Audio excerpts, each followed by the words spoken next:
সংসারের অশান্তিটাই সবচাইতে অসহ্যকর। এটা কেন ঘটে জানো?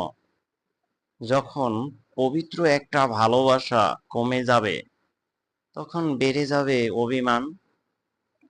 আবার অনেকের ভিতরে দেখবা তাদের ছোট্ট যে অবুঝ মন, সেটার ছোট্ট একটু ভুলের কারণে ভেঙে যাবে তাদের অনেক দিনের সাজানো গুছানো সুন্দর সেই সোনার সংসারের সম্পূর্ণ মান।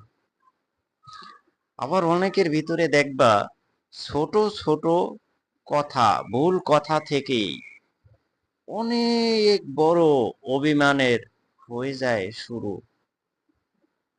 তখনই তাদের সংসার থেকে তাদের অনেক দিনের গুছানো সেই শান্তি পালিয়ে বাঁচে। আবার অশান্তিগুলো দৌড়ে চলে তাদের জীবনে ধরা দিয়ে তাদেরই ওই সংসারের জন্য এই অশান্তিটাই হয়ে যায় গুরু। আবার দেখবা অনেকের টাকা পয়সার অভাব হয় না। টাকা পয়সার অনেকেরই কিন্তু অভাব হয় না।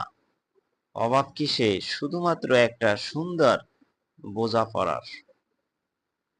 আবার অনেকের ভিতরে অহংকারটা এমন ভাবে ভরে ফেলছে, যার কারণে তিক্ততায় ভরে গেছে তাদের এই সুন্দর সোনার ছোট্ট সেই সুখের ঘর।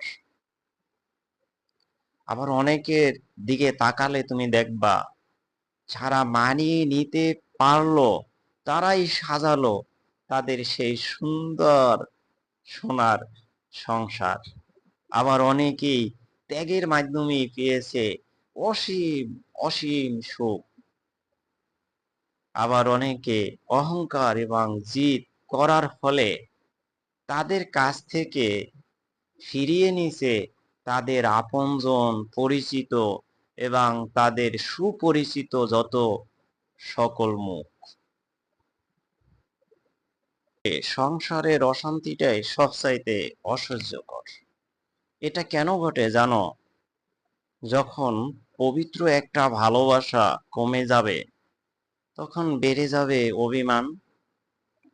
আবার অনেকের ভিতরে দেখবা তাদের ছোট্ট যে অবুঝ মন, সেটার ছোট্ট একটু ভুলের কারণে ভেঙে যাবে তাদের অনেক দিনের সাজানো গুছানো সুন্দর সেই সোনার সংসারের সম্পূর্ণ মান।